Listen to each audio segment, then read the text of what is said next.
Je suis ravie de vous retrouver à ce rendez-vous avec une nouvelle série de personnages.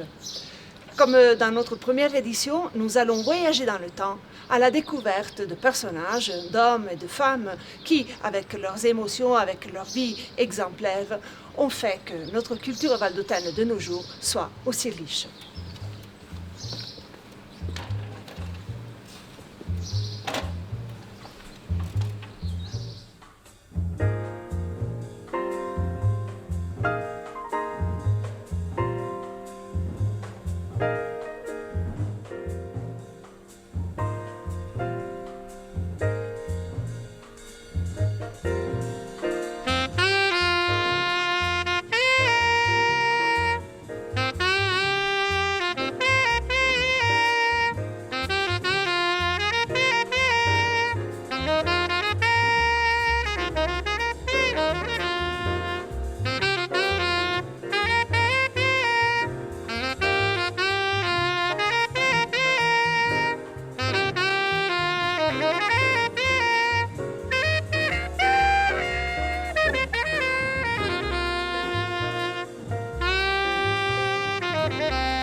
Ravie de vous retrouver pour ce nouveau rendez-vous avec la série de personnages.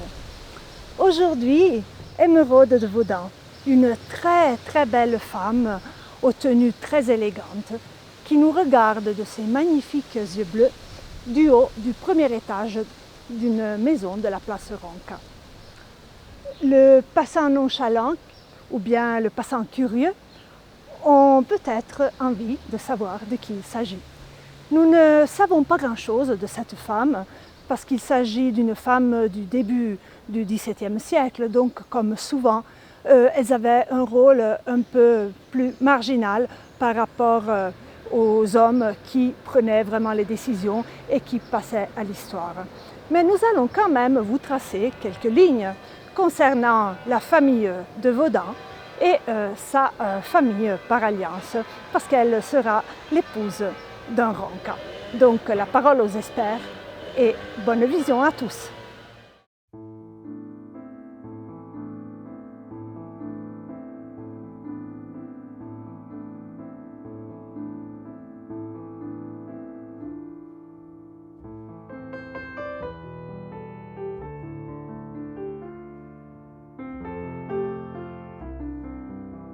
Émeraude de Vaudan, qui était-elle?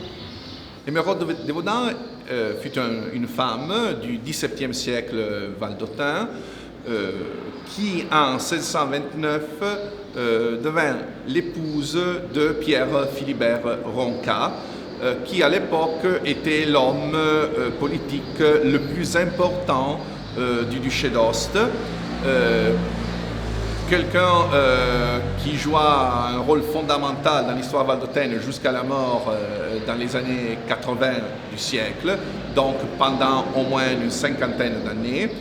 Et de l'autre côté, Émeraude de Vaudan était la descendante de la famille Vaudan. Cela vient du nom de famille. Mais c'était les Vaudan? Les Vaudan étaient une des familles, elle aussi, parmi les plus importantes du duché. Ses ancêtres avaient été syndics d'Ost, ambassadeurs du duché. Par exemple, quand le duché d'Ost dû prendre contact avec le roi de France et l'empereur pour arriver au traité de neutralité qui empêcha les invasions du duché après 1536. Les Vaudans faisaient partie de la délégation qui se présentait à niveau européen pour établir ce traité de neutralité. Donc une famille qui avait des relations importantes et à l'échelle du duché de Savoie avec la famille ducale, mais aussi à l'échelle européenne. Donc une fille à l'époque, une femme, aux ancêtres fondamentaux dans l'histoire valdôtaine. Est-ce que c'était un mariage d'amour? Ce mariage fut un mariage d'intérêt, non pas personnel, mais un intérêt des deux familles. Qu'est-ce que le mariage a apporté aux deux familles? Les Vaudans étaient une dynastie de fonctionnaires publics. Les Ronca étaient eux aussi devenus une dynastie de fonctionnaires publics et en plus avec une rapidité exceptionnelle déjà à l'époque. Et en effet, ils étaient en quelque sorte mal vus, surtout par la noblesse d'épée, parce que dans l'espace de 3 générations, ils étaient passés d'une famille de commerçants. Le chef de la dynastie, le patriarche, il faisait du commerce de la viande, il venait de la Suisse. Son fils fut premier médecin du pays, donc le chef de la santé pour les duchés d'Ost. Le petit-fils, Pierre-Léonard, devint premier secrétaire d'État, donc le premier ministre du duc de Charles-Emmanuel Ier, et il le fut longtemps jusqu'au moment où Charles-Emmanuel, par un de ses revirements politiques par lesquels il était fameux et mal famé, changea d'alliance. Pierre-Léonard Ronca était un grand partisan de l'Espagne. Quand le duc passa à l'alliance avec la France, il le mit en prison pour enlever de son gouvernement et même pour lui enlever la possibilité d'agir à faveur de l'Espagne. Mais, et c'est là l'élément très important, tout en étant en prison, Pierre-Léonard continua à avoir une correspondance avec le duc et surtout le duc ne lui enleva pas le patrimoine. Donc le fils de Pierre-Léonard, Pierre Philibert, eut à disposition l'argent de son père, ou bien une partie de l'argent. Il put continuer à développer une carrière très importante. Il put terminer la construction du palais Ronca, qu'on trouve encore aujourd'hui, place Ronca. Donc, une famille, et il devint lui aussi à un certain moment secrétaire d'État. Donc, secrétaire d'État aux finances, si je me rappelle bien. Donc, une famille qui, tout en perdant un certain poids au point de vue de la diplomatie, put maintenir une influence, même économique, à l'intérieur du jeu politique du duché de Savoie. Donc, il y a, première partie, 2 familles de noblesse de robe qui se lient et donc deviennent plus forts. Premier élément. Mais il y a aussi un élément économique. Les Vaudans aussi, au commencement de leur carrière, avaient des intérêts dans la commerce du bétail. Et on peut ajouter, rue Carabel, juste à côté du palais Ronca, il y avait l'abattoir de la ville d'Ost. Abattoir qui fut déplacé seulement au XXe siècle, pendant l'époque fasciste. Donc, on voit, et en face du palais Ronca, il y avait la maison Vaudan. Donc, il y a vraiment un lien très étroit entre le commerce du bétail et le commerce de la viande. Les 2 familles qui descendent tous les deux d'une famille d'une origine commerçante avec des intérêts dans la viande, et elles s'unissent pour rendre plus fort leur influence, non seulement politique, mais aussi leur influence économique dans une région, la vallée d'Ost, le duché d'Ost de l'époque, dans laquelle le commerce du bétail était vraiment la grande source de revenus. On a du mal à imaginer aujourd'hui, alors il y avait cette place Ronca avec 2 palais d'un certain niveau sur 2 côtés et juste à l'angle de la place, donc juste derrière un abattoir. Et tout cela s'harmonisait apparemment très bien à l'époque.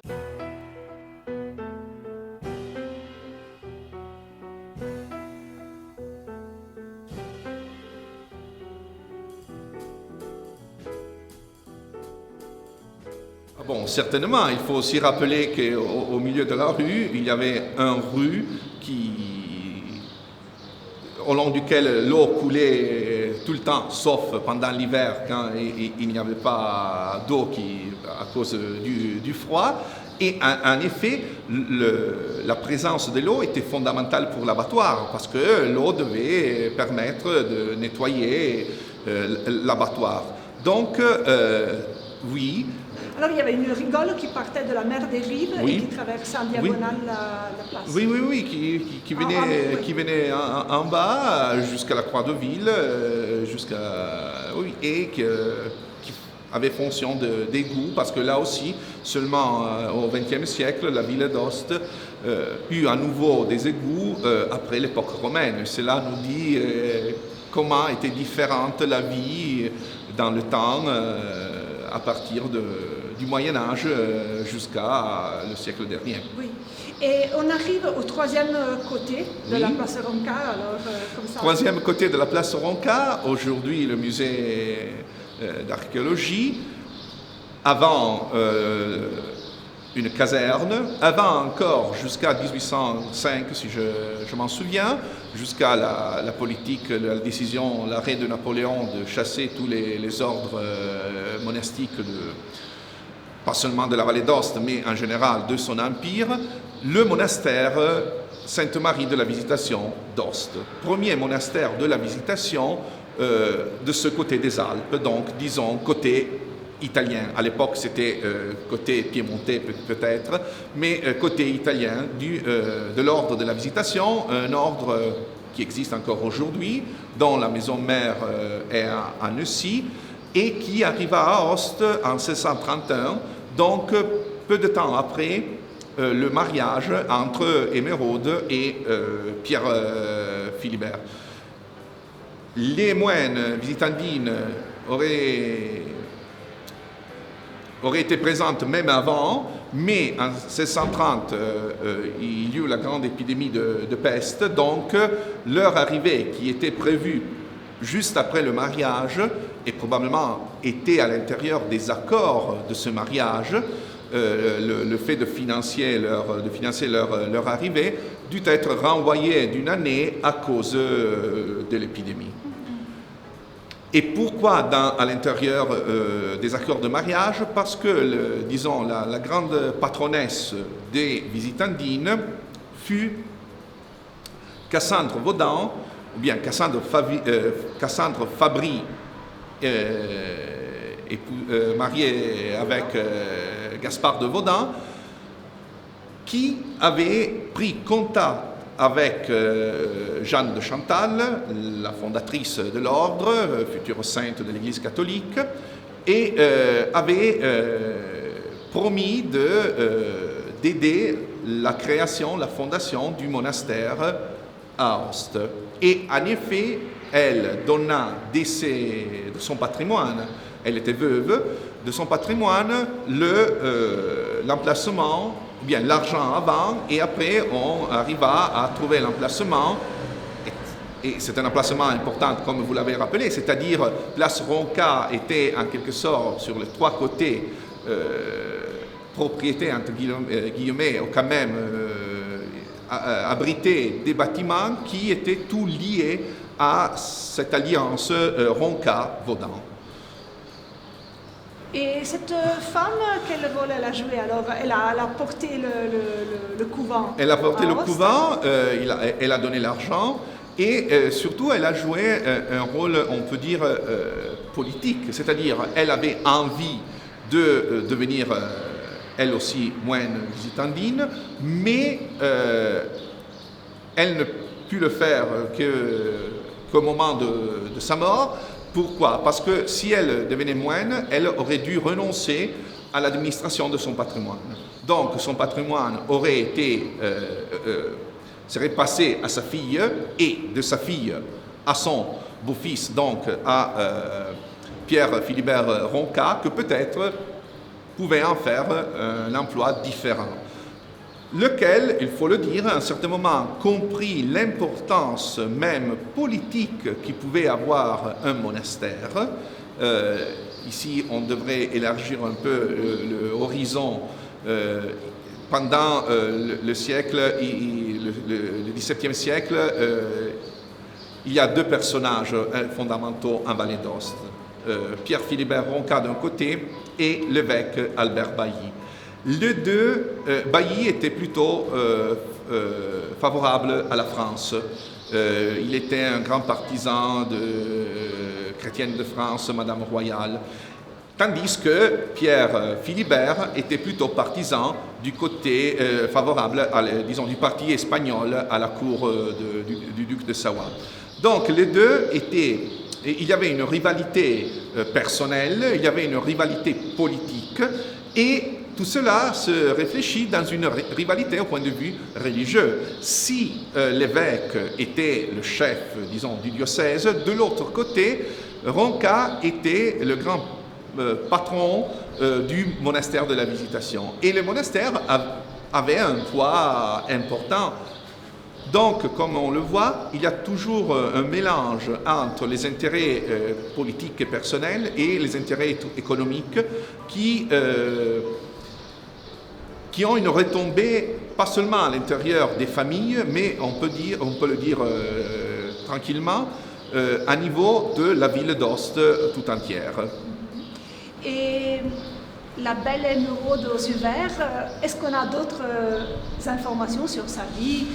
Est-ce qu'elle a eu des enfants? Elle a eu deux filles, tous les deux épouses de deux nobles de la noblesse piémontaise. Là aussi, on peut élargir un peu l'horizon. Je dis le mariage 1629, 1630, l'épidémie de peste, qui eut des effets désastreux pour la vallée d'Aoste. Pourquoi? Parce que la noblesse valdôtaine perdit sa puissance, on peut dire, son rôle en tant que défenseur d'une certaine autonomie des institutions et en général du duché d'Aoste par rapport au duc de Savoie. Dans cette histoire, un rôle important fut encore joué par Pierre Philibert Ronca, mais le fait d'avoir deux filles et non pas un fils ou deux fils auxquels léguer tout son patrimoine, en quelque sorte interrompit son œuvre, et on peut rappeler la conclusion que Jean-Baptiste de Tilliers met dans son historique et dans le nobiliaire en décrivant la parabole, cette carrière foudroyante de la famille Ronca que commença et termina en 4 générations. À la mort, quand il raconte la mort de Pierre Philibert, il cite le dicton « Sic transit gloria mundi », et on peut vraiment terminer par ces mots, c'est-à-dire comme Pierre Philibert Ronca termina son existence, ainsi et avec lui sa dynastie s'interrompit. Émeraude de Vaudan joua, en tant que femme de Pierre Philibert, joua le même rôle, c'est-à-dire elle eut une importance dans l'histoire vallôtaine, certainement. Malheureusement, en ayant seulement 2 filles, pour les règles de l'époque, tout le patrimoine passa aux nobles piémontais. Et c'est vraiment un point fondamental, un point dans lequel l'histoire valdôtaine changea, parce qu'il n'y eut plus une noblesse apte à défendre avec les moyens, au point de vue politique, au point de vue économique, pour défendre l'autonomie du duché d'Aoste par rapport à l'État des Savoie qui devint de plus en plus un État centraliste, comme le dénonça Jean-Baptiste de Tilliers, qui appartient à la génération successive par rapport à Émeraude, 2 générations après, mais quand même il connut encore l'évêque Bailly, et dans sa famille il y avait des gens qui avaient connu aussi Pierre Philibert Ronca. Très bien, merci beaucoup. Je vous en prie.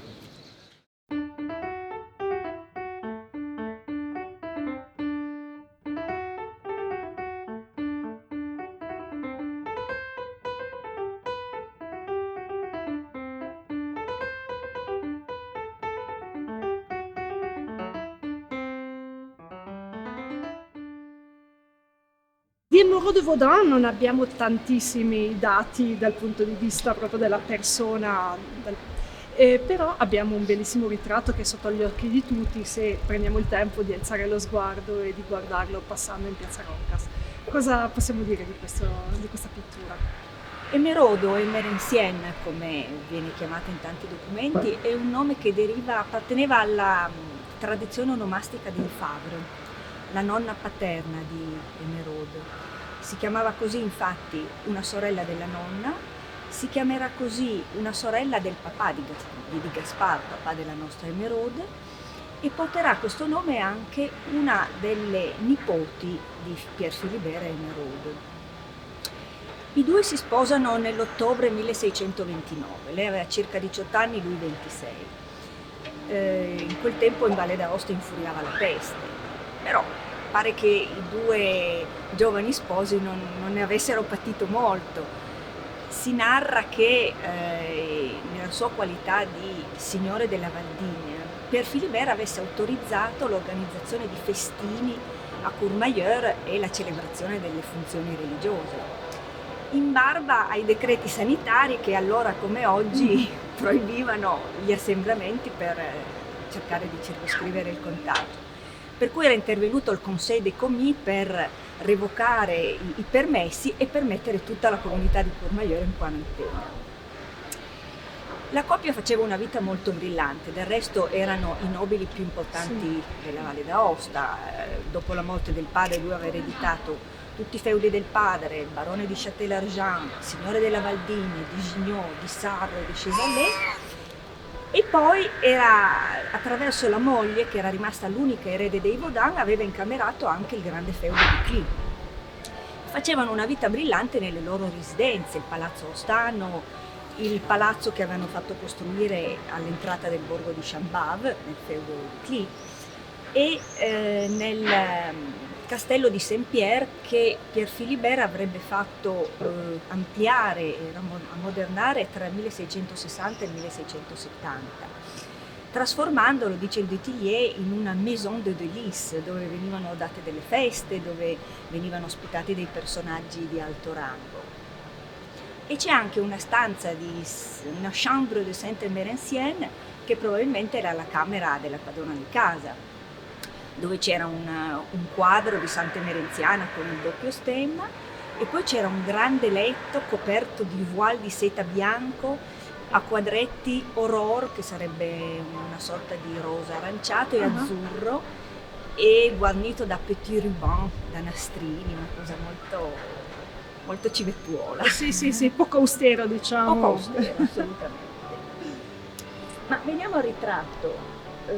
Sono state fatte diverse congetture sul fatto che la figura sembra disassata, nel senso che il corpo guarda da questa parte, quindi verso l'antica casaforte Vaudin che sorgeva presso la torre ovest della Porta de la Rive, e invece lo sguardo punta da un'altra parte, più verso la casa, il palazzo dei Roncat, quindi quasi a indicare uno sdoppiamento degli affetti di Emeraude. Ma in realtà è una postura così di tre quarti, con lo sguardo fisso che guarda verso chi guarda verso di noi, è un'impostazione tipica dei ritratti di 500-600, quindi non c'è niente di simbolico. Era figurata affacciata alla finestra in compagnia di un cagnolino. Il cagnolino è simbolo di fedeltà, quindi un attributo molto consono a una giovane sposa. E poi ha in mano uno specchio. Poi in mano uno specchio. Lo specchio è il simbolo di due personificazioni allegoriche, della prudenza quando la figura ci si guarda dentro. Quando invece, come in questo caso, non si guarda dentro, può essere l'attributo della bellezza femminile. Questo suo sguardo un po' complice, un po' birichino, ci lascia supporre che magari lo specchio fosse anche lo strumento per un effetto speciale. Ora, lo specchio attualmente sembra trasparente, si intravede il vestito e la mano dall'altra parte, quindi vuol dire che è caduta la pellicola pittorica. Può darsi che ci fosse una pellicola metallica, una lamina metallica sullo specchio che è caduta. In questo caso cosa vuol dire? Che la superficie riflettente dello specchio era all'esterno e quindi avrebbe potuto convogliare, catturare e dirigere i raggi del sole verso una direzione particolare, che poteva essere Palazzo Ronca. Ho letto che ha scritto Che sarebbe andato molto d'accordo con tutta la simbologia araldica dei Ronca, no? Nello stemma campeggiavano il sole e la luna, il motto era Omnia cum lumine, tutte le cose con la luce. E sarebbe andato d'accordo anche con la simbologia di tutta la decorazione interna, che è giocata sul tema della luce astrale. E poi ha una pettinatura molto particolare, con la fronte tutta coperta dai ricciolini, poi ha i capelli raccolti all'indietro in una specie di cofana sulla nuca da cui escono dei riccioli. E sia l'abbigliamento sia la foggia della conciatura li ritroviamo molto simili nei ritratti giovanili di Cristina di Francia. Le due famiglie le conosciamo, abbiamo visto insomma che ci sono state delle fasi alterne e poi un certo declino, eccetera. Lei evidentemente ha vissuto tanti secoli fa, quindi la sua vita si è conclusa, però questo ritratto rimane lì ed è insomma un piccolo gioiello. Un piccolo gioiello, e volevo ricordare una cosa secondo me significativa per la figura di Emeraude. Dal matrimonio con Pierre Philibert non sarebbero nati figli maschi, solo due femmine, Jeanne-Christine e Marie-Marguerite. Quindi la casata dei Ronca era destinata all'estinzione.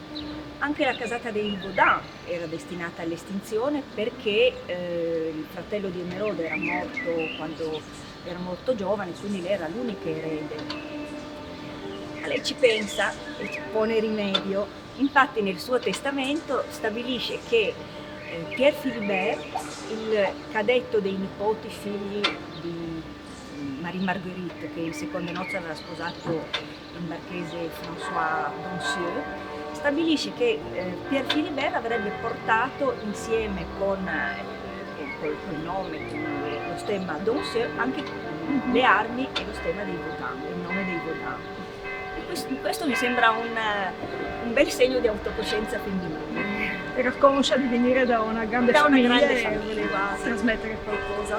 In Galleria Sabaudo a Torino c'è un ritratto di Madama Reale giovane, dove ha proprio la stessa pettinatura, un abito più ricco però con una foggia molto simile, e lo stesso cane anche, che avrebbe potuto veramente essere un modello di ispirazione per il nostro ritratto.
Aujourd'hui, nous accomplirons un bond en arrière de plusieurs siècles, que dis-je, de plusieurs millénaires, à la rencontre d'un ancien habitant de l'ère mégalithique de Saint-Martin de Corléans.